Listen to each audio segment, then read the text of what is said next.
বারাসাতের কাছে কদম্বগাছি গ্রাম পঞ্চায়েতের বামুনমুড়াতে যে বিধ্বংসী অগ্নিকাণ্ডের ঘটনা ঘটেছিল সে এখনো আগুন দাউ দাউ করে জ্বলছে। ক্যামেরাম্যান অভিজিৎ দত্তকে দেখাতে বলবো যে এখনো আগুনের লেলিয়ান শিখা দেখা যাচ্ছে। 20টি ইঞ্জিন দমকলের কাজ করছে, আগুন পুরোপুরি নিয়ন্ত্রণে আসেনি।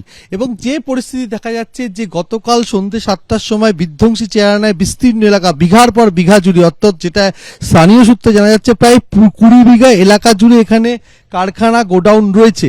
কিন্তু প্রথম দিকে এলাকার বাসিন্দাদের অভিযোগ যে দমকল আসতে দেরি করে এবং তার ফলে আগুন অনেকটাই নিয়ন্ত্রণের বাইরে চলে যায়।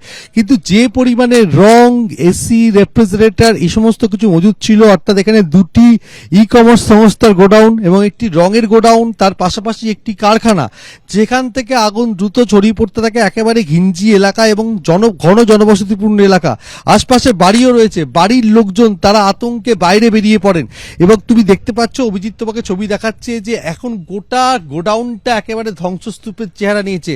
এতটাই তীব্রতা ছিল, মুহুর্মুহুর বিস্ফোরণের শব্দ শোনা গেছে, আজ ভোররাত পর্যন্ত কিছুক্ষণ আগেও শব্দ শোনা গেছে।